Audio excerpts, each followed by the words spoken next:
Sun. Assalamualaikum. Waalaikumsalam. Apa kabar hari ini semuanya? Alhamdulillah baik. Coba ketua kelas menyiapkan. Ya, Kak.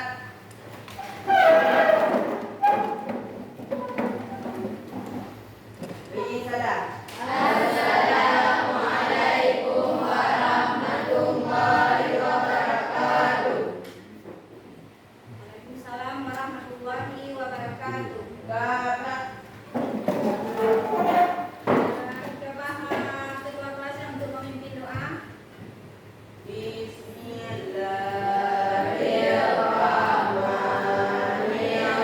Bismillahirrahmanirrahim. Rabbi shrah li sadri wa yassir li amri wahlul 'uqdatam min lisani yafqahul qawli. Amin. Terima kasih. Jadi sekarang hari ini siapa yang nggak hadir? Ada yang hadir semuanya? Kenapa? Siapa? Nafisa ya? Kenapa nggak hadir? Sakit. Berapa hari udah sakit? Baru hari ini. Ya, kita doakan semoga Nafisa cepat sembuh dan bisa bergabung dengan kita lagi ya. Oke, baiklah.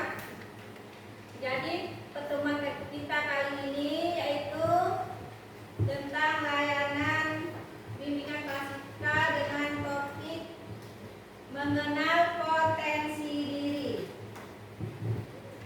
Sebelumnya Anda pernah mendengar kata potensi diri? Nah, Jadi tujuan pembelajaran kita kali ini adalah memahami potensi diri. Dengan mengenal potensi diri kita bisa mengetahui potensi yang ada pada diri kita ini, ya masing-masing. Karena semua kita mempunyai potensi. Dengan mengetahui potensi kita, maka akan muncul rasa lebih percaya diri, ya.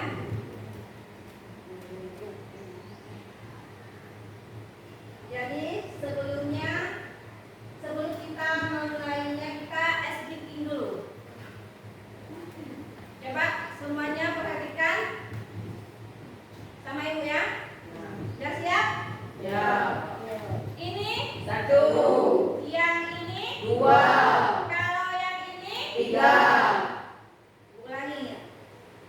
Ini, Satu, yang ini, dua, kalau yang ini, tiga. kalau yang ini, Tiga, yang ini, dua, ini, satu. Sekali lagi. Kalau yang ini, Tiga, yang ini, dua, kalau yang ini. tiga. Oke, tepuk tangan.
berbeda. Sampai di sini sudah paham? Ya. Ada yang mau ditanyakan? Ya.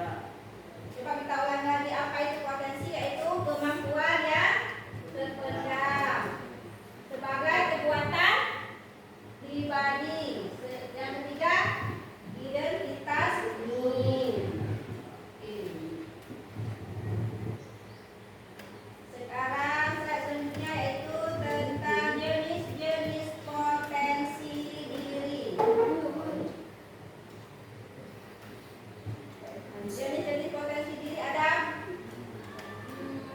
potensi fisik, yaitu kemampuan atau kekuatan yang dimiliki seseorang dalam hal fisik, seperti kekuatan dan kecepatan, ketangkasan dan keseimbangan. Yang kedua, intelektual, kemampuan berpikir secara kritis, analitis, dan kreatif dalam menyelesaikan masalah. Yang ketiga, kecerdasan emosional, kecerdasan dalam memahami, mengelola, dan mengekspresikan emosi dengan baik.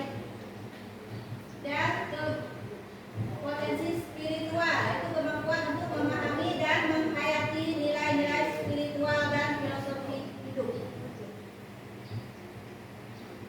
Bagaimana, paham?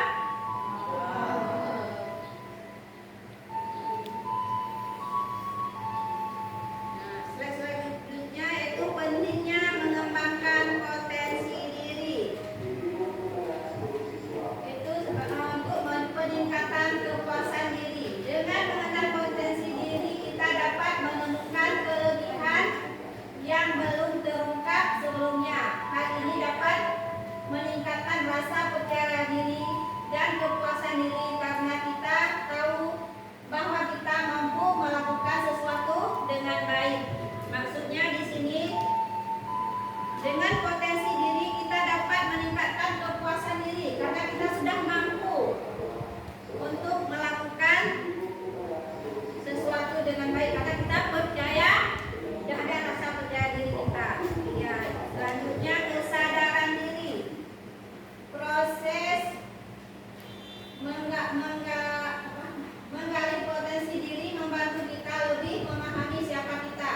Ya, dengan potensi diri jadi kita sadar bahwa diri kita mempunyai kelebihan di bidang sesuatu.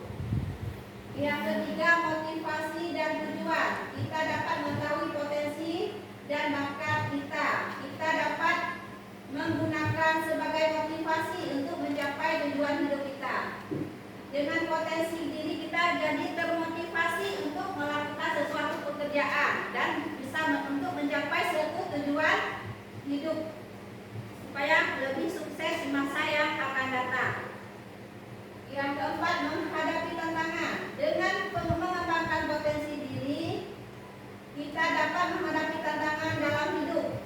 Potensi yang telah tergali akan membantu kita menemukan solusi kreatif dan efektif. Maksudnya di sini dengan adanya potensi, jadi kita membantu menemukan solusi dalam hidup kita, ya, dalam hal pekerjaan kita, membantu untuk melakukan sesuatu. Sampai di sini ada apa yang mau ditanyakan? Ya, ada. Sudah paham? Ya. Ada contoh seorang tokoh yang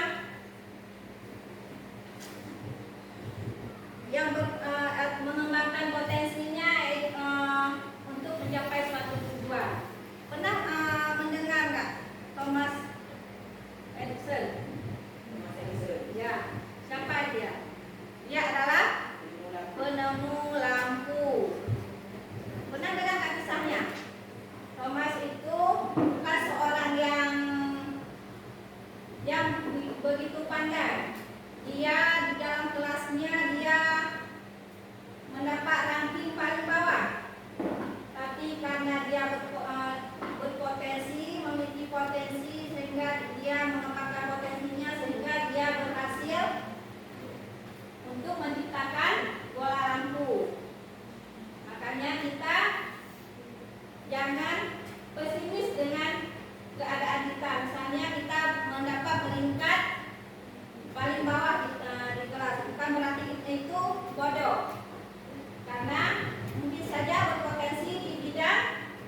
kecerdasan kinestetik jasmani atau body smart.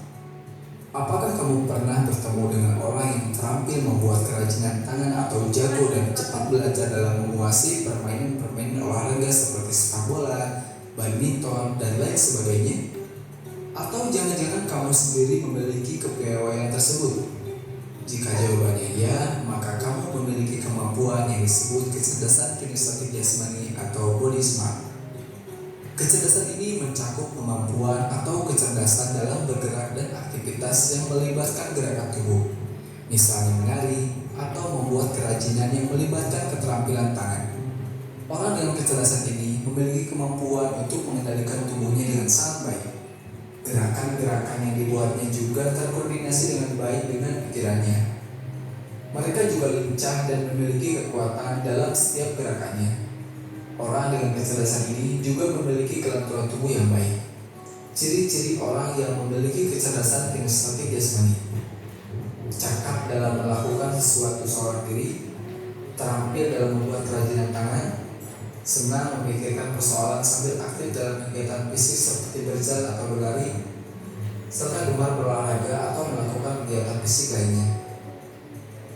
Pekerjaan yang cocok untuk orang tipe ini: atlet, pengrajin, montir, penjahit, ahli bela diri, dan segala pekerjaan yang membutuhkan keterampilan dalam menggunakan fisiknya.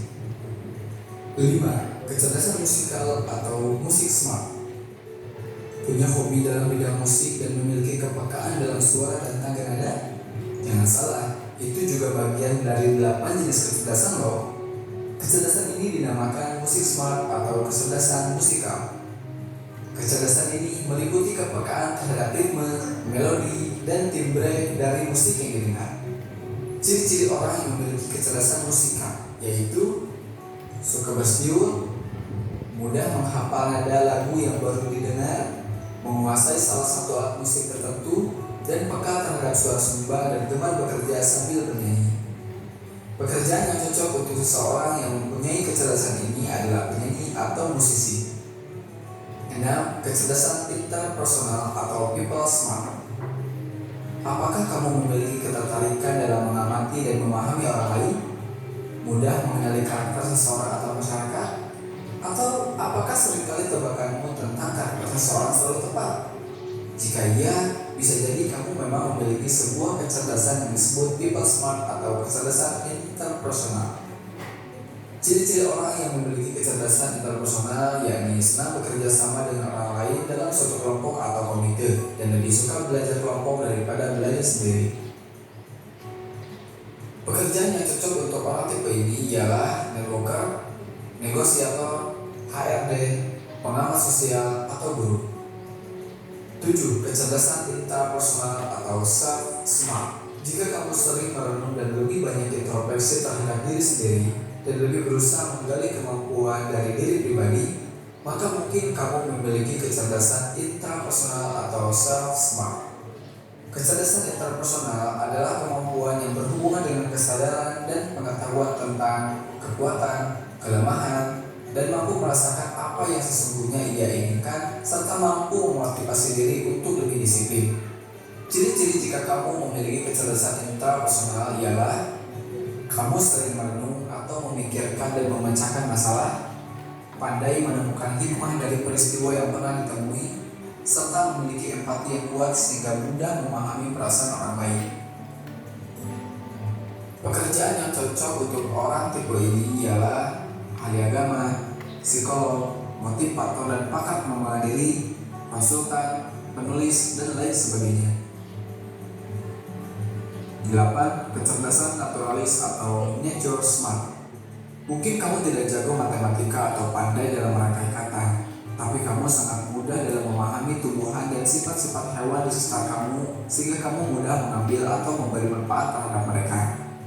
Atau kamu memiliki kemampuan dapat membaca alam dengan baik sehingga kamu sering kali tepat dalam memprediksi gejala alam. Jika kamu memiliki kemampuan demikian, maka bisa jadi kamu memiliki kecerdasan naturalis. Kecerdasan ini membuat kita pandai merasakan pertanda dan gejala alam, serta pandai mengerti kebutuhan dan makhluk hidup lainnya. Ciri-ciri orang yang memiliki kecerdasan naturalis yaitu mencintai lingkungan, mampu mengenali sifat dan tingkah laku binatang, dan senang melakukan kegiatan di luar atau di alam. Kecerdasan ini biasanya dimiliki oleh petani, nelayan, pendaki, pemburu, orang-orang yang bekerja di BMKG, dan orang-orang yang bekerja dengan berhubungan langsung dengan alam. Itulah 8 jenis kecerdasan manusia menurut Howard Gardner. Dari semua informasi ini diharapkan kita meninggalkan budaya dan kebiasaan mudah menilai seseorang atau diri sendiri sebagai orang yang bodoh karena tidak memiliki kemampuan tertentu. Einstein pernah berkata, dalam hakikatnya setiap manusia adalah makhluk yang cerdas. Namun jika kamu menilai seekor ikan dari kemampuannya memanjat pohon, maka ia akan meyakini bahwa seumur hidupnya ia adalah makhluk yang bodoh. Sekian di video kali ini, mohon like jika kalian menyukai video ini, share jika video ini dirasa bermanfaat, dan mohon untuk mensubscribe channel ini agar channel ini semakin besar dan agar memudahkan kamu untuk menemukan video-video di channel ini.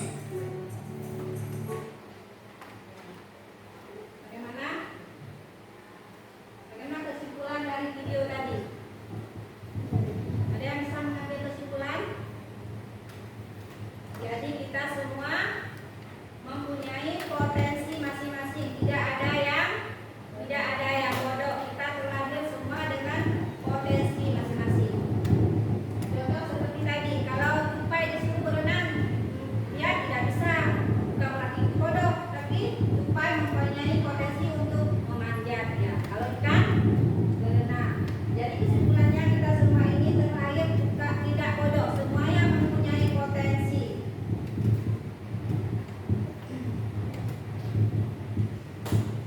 Jadi sekarang sebelum kita kerjakan ada tugas kelompok, kita menyanyikan lagu wajib nasional untuk meningkatkan rasa nasionalisme kita terhadap tanah air. Mari sama-sama kita menyanyikan lagu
Udah nonton video tadi udah ngerti.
Nanti kan waktu presentasinya nanti diwakili oleh semua maju ke depan.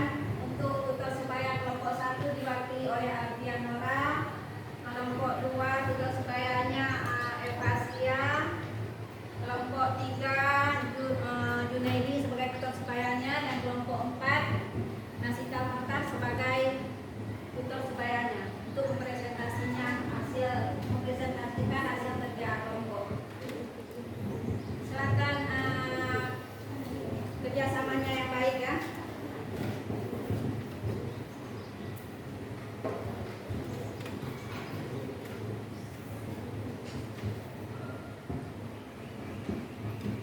Tolong dibaca yang teliti.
mempresentasikan hasil kerja kelompok kami. Kasus ini adalah si pemimpin muda. Budi selalu terpilih menjadi ketua kelas. Ia pandai berkomunikasi, suka berorganisasi, dan selalu bisa menyatukan teman-temannya. Namun, Budi merasa terbebani dengan tanggung jawab kelas sebagai ketua kelas. Pertanyaannya adalah nomor 1, apa potensi kepemimpinan yang dimiliki Budi? Jawabannya adalah kecerdasan komunikasi, kecerdasan berorganisasi, dan selalu bisa menyatukan teman-temannya. Soal nomor 2, bagaimana cara Budi bisa mengembangkan potensi kepemimpinannya? Jawabannya adalah belajar dari seniornya, belajar dari pemimpin-pemimpin lain. Soal yang ketiga, apa yang bisa Budi lakukan agar tidak merasa terbebani dengan tanggung jawabnya? Berkomunikasi dengan guru, BK, dan wali kelas, mencari waktu untuk rileks ataupun bersantai, meyakinkan diri untuk mencapai tujuan. Kesimpulannya adalah dengan mengembangkan potensi yang dimilikinya, pasti Budi dapat menjalankan tugasnya sebagai ketua kelas, dan kita bisa tahu kemampuan atau kelebihan yang ada pada diri Budi. Hanya sekian yang bisa kami sampaikan. Assalamualaikum warahmatullahi wabarakatuh. Waalaikumsalam warahmatullahi wabarakatuh. Dari atas untuk kelompok 1 adalah memaparkan hasil kerja kelompoknya. Tepuk tangan. Ada tanggapan dari kelompok lain? Silakan duduk.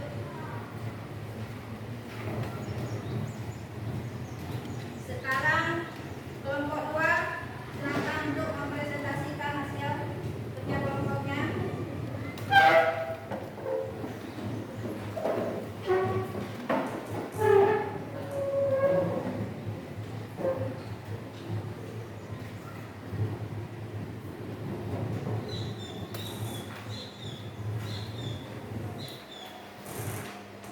Assalamualaikum warahmatullahi wabarakatuh. Waalaikumsalam warahmatullahi wabarakatuh. Kami dari kelompok 2 ingin mempresentasikan hasil kerja kelompok kami. Kasus ini adalah si seniman muda. Ali sangat suka melukis dan membuat kerajinan tangan. Karya-karyanya selalu mendapat pujian dari teman-teman dan gurunya. Namun Ali merasa bingung memilih jurusan di SMA nanti. Ia ingin sekali menekuni seni, tapi orang tuanya menginginkannya mengambil jurusan yang lebih pasti seperti IPA. Pertanyaannya adalah 1. Apa yang bisa dilakukan Ani untuk meyakinkan orang tuanya bahwa seni adalah pilihan yang tepat untuknya? Menunjukkan keseriusannya di bidang seni kepada orang tuanya, menekuni karir di bidang seni, mengajak orang tuanya melihat aktivitasnya. 2. Bagaimana cara Ani bisa mengembangkan bakat seninya? Mengikuti kursus, bergabung dengan komunitas seni, dan latihan secara teratur. Apa saja tantangan yang mungkin bisa dihadapi Ani jika memilih untuk menekuni seni? Seperti persaingan yang ketat, perubahan tren, dan tekanan dari lingkungan.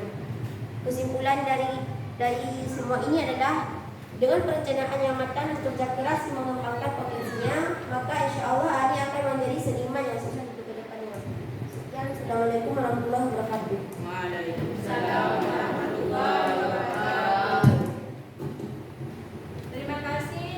Tepuk tangan untuk kelompok 2 yang telah memaparkan hasil.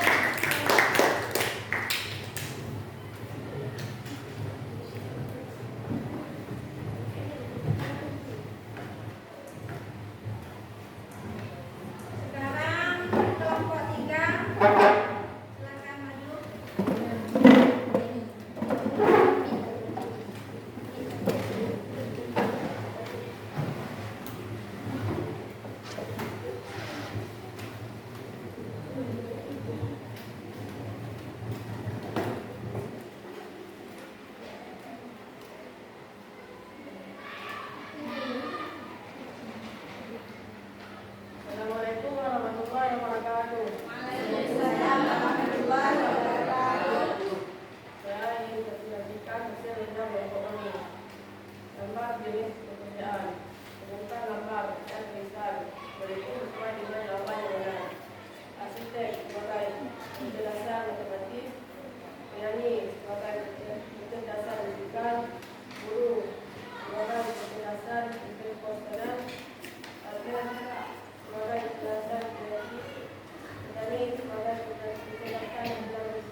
sesuai dengan jawaban benar.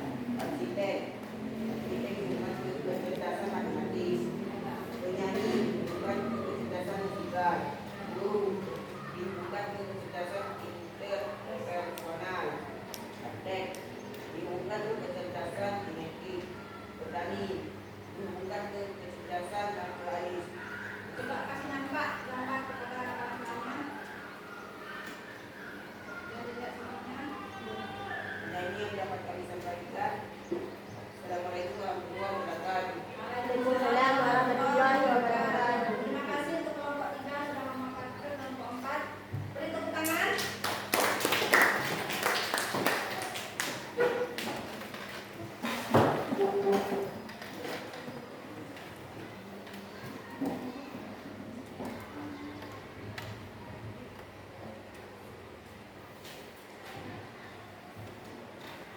Jadi ada yang mau ditanyakan lagi?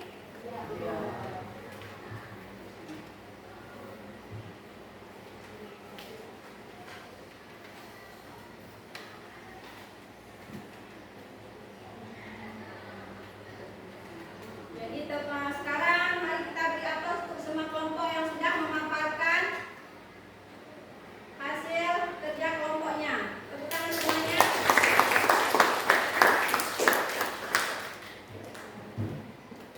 Jadi kesimpulan dari topik kita tadi yaitu kita semua terlahir dengan potensi masing-masing, ya. Nggak ada manusia yang terlahir bodoh, semua mempunyai potensi. Jadi jangan ada yang minder kalau ranking kelasnya di bawah. Mungkin kita mempunyai potensi yang lain, ya. Jadi semua kita harus percaya diri bahwa kita mempunyai potensi. Sekarang Ibu ingin siapa yang ingin menyampaikan kesan selama mengikuti layanan? Bagaimana Eva Astian perasaannya? Coba berdiri. Bagaimana perasaannya? Apa masih bingung dengan potensi yang dimiliki? Apa udah bisa paham? Alhamdulillah. Yang lain siapa udah paham bagaimana setelah mengikuti layanan? Dengan mengikuti kerja ini kami bisa tahu kemampuan atau kelebihan yang ada pada diri kita. Iya. Dengan mengikuti layanan ini sudah mampu mengetahui kelebihan ataupun potensi yang ada. Sakar yang mengerti nggak apa kesimpulan dari Belajar ini atau mengetahui apa saja yang ada pada potensi pada kelompok ini. terima kasih, beri aplaus untuk semuanya.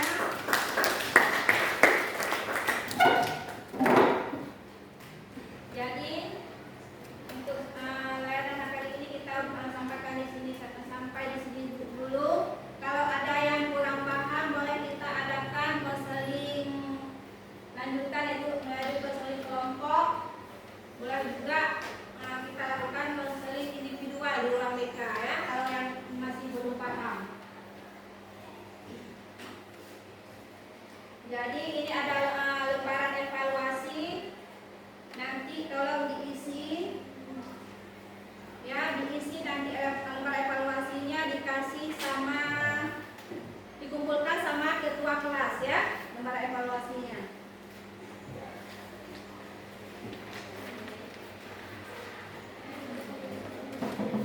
Nanti dikumpulkan sama ketua kelasnya lembar evaluasi.